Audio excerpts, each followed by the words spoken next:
As pessoas precisam entender que tentativa de estupro é crime. Será que todas as empresas precisam cumprir as questões relativas à prevenção contra assédio moral e sexual e outras formas de violência? Esse é o assunto que está em pauta, que está em alta no momento e é dele que a gente vai falar nesse vídeo. Dificilmente eu começo um vídeo pedindo para as pessoas se inscreverem, deixar um like, aquelas questões aqui do YouTube, mas hoje eu vou começar dessa forma, vou pedir para você ajudar a gente a fazer o canal crescer, né? A gente tem tentado contribuir com o crescimento dos profissionais ligados à área de RH e saúde e segurança, então eu vou pedir essa contribuição para que a gente continue fazendo esse trabalho com relevância. E a questão do assédio?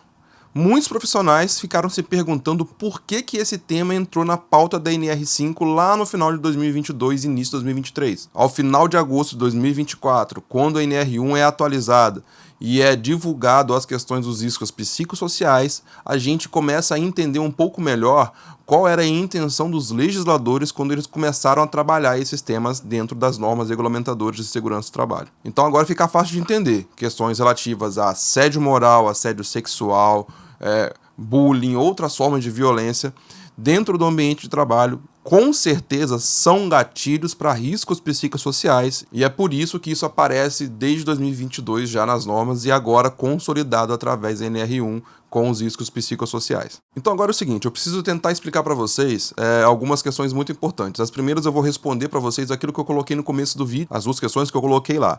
Só que o que mais me preocupa é o que eu vou falar no final, e isso aqui não é pegadinha de YouTube para você ficar até o final do vídeo não. E se for o caso, você já pula para esse minuto aqui e vai direto ao ponto sobre as obrigações da empresa.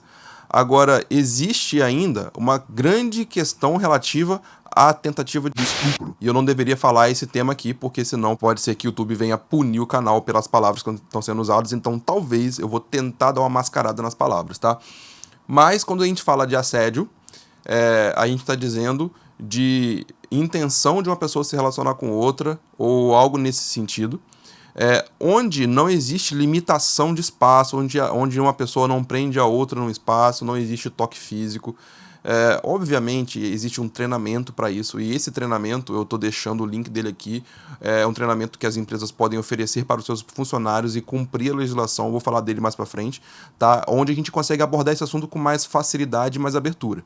Mas o assédio, ele é dessa forma e existe a penalização para ele via civil, então é indenizatória.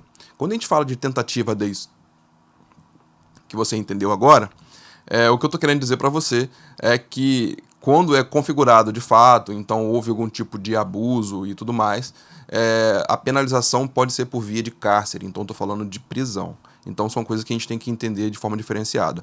A segunda pergunta que eu deixei lá para vocês é se todas as empresas precisam cumprir as prerrogativas referentes à prevenção do assédio e outras formas de violência.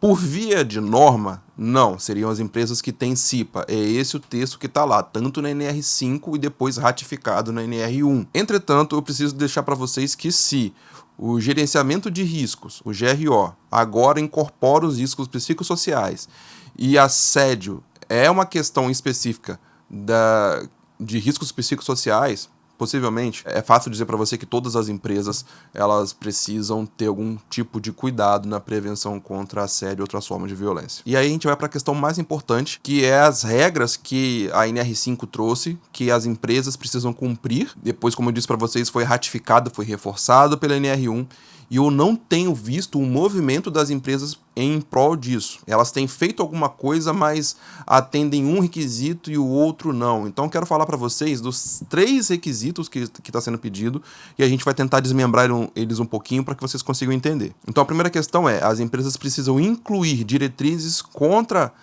assédio, né, com relação à prevenção ao assédio e outras formas de violência, nos seus manuais de ética, nas suas regras de conduta. Isso é a primeira questão que as empresas precisam fazer, e eu não tenho visto um movimento nesse sentido.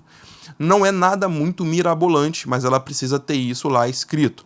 Você pode até, inclusive, utilizar a própria ordem de serviço para fazer isso. Para quem não sabe também, a gente tem um curso de como elaborar a ordem de serviço, a gente aborda essa questão do assédio lá dentro também, desde que você tenha o manual de ética, o manual de conduta, um código de conduta interno da empresa ou a própria ordem de serviço, é preciso que esteja escrito em algum lugar sobre quais são as diretrizes da empresa com relação à tentativa de assédio, como a empresa age, o que a empresa aceita, o que a empresa não aceita, o que não é aceitável naquela empresa. É isso que tem que estar escrito lá. A segunda questão é que a empresa precisa ter o procedimento de recebimento das denúncias. Lá naquele código de ética ou em algum documento, em algum manual, precisa ter lá como que a vítima vai proceder. Então a gente precisa ter dentro desse manual qual é a forma de fazer a denúncia, seja vítima ou seja uma testemunha também. E aí a norma não disse sobre formatos. Então pode ser por um telefone de 0800, onde você tem uma ouvidoria, pode ser uma caixa de sugestões, onde você também aceite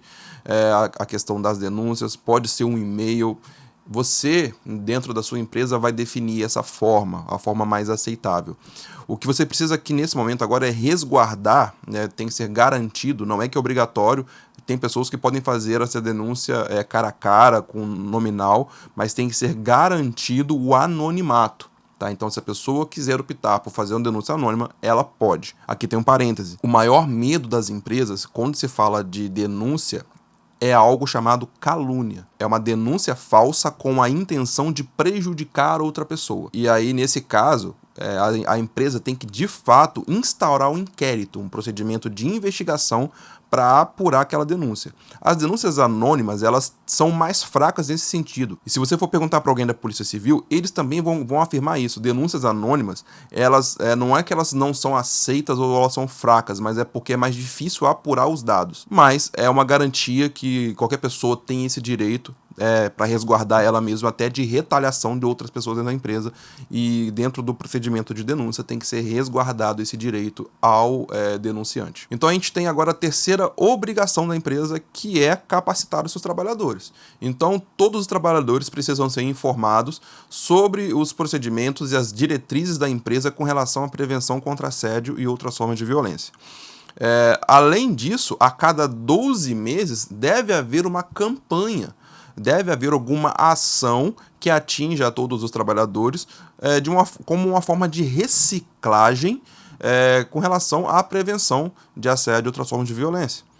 E aqui que entra aquele curso que eu falei para vocês. A gente tem dentro da nossa plataforma um curso que as empresas podem oferecer. É um curso online, ele é de fácil acesso, rápido e com certificado. Quando o trabalhador ele conclui esse curso, ele já recebe o certificado automaticamente, já pode encaminhar para o RH comprovar que ele realizou aquela reciclagem anual.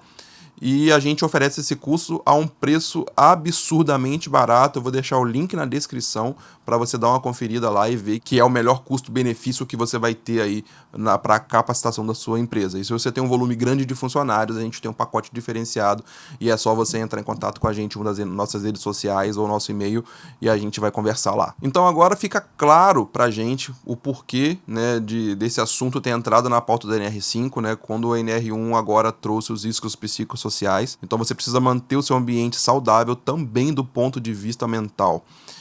E com isso, o que você precisa fazer desde agora é aquilo que eu já venho falando nos últimos 2 vídeos, talvez, que é a multidisciplinaridade. Você precisa manter uma equipe com conhecimento amplo, desde saúde e segurança no trabalho e até profissionais de RH e psicologia, as áreas afins que podem colaborar para um ambiente mais saudável, mais organizado, mais equilibrado do ponto de vista psicológico e mental. E falando aí de equipe multidisciplinar, que é o foco do GRO, eu quero lembrar você que a gente também tem o GRO 360, que é o nosso método completo de gerenciamento de riscos ocupacionais, onde você aprende a fazer o PGR e vai além dele, vai para a parte principal, que é o gerenciamento de riscos, porque é isso que vai fazer a diferença na sua empresa e evitar com que ela tome multas, evitar com que ela tenha um alto número de acidentes, e com isso, com certeza vai trazer para você muito benefício, tanto com relação ao pessoal de trabalho, porque empresa saudável mentalmente, empresa saudável do ponto de vista ocupacional, são empresas que os funcionários gostam de trabalhar, e isso traz uma imagem social muito positiva da sua empresa e faz com que ela seja preferida, dentre outras, lá na cidade ou na região que você está. O link para o GRO 360 tal qual os outros cursos que eu falei para vocês. Eles estão aqui na descrição, é só você clicar e vai direto lá pro portal e você vai ver que são cursos que vão agregar para você. Eu vou ficando por aqui. O vídeo de hoje era só um lembrete das obrigações que você tem enquanto empresa com relação à prevenção de assédio e outras formas de violência. Eu espero que esse vídeo tenha agregado a vocês e eu vou deixando aqui para vocês aqui, em algum lugar aqui da tela, outros materiais, outros conteúdos para que você possa acessar e agregar a esse conhecimento que você teve aqui agora. Eu espero ver vocês no próximo vídeo. Fiquem com Deus. Tchau, tchau.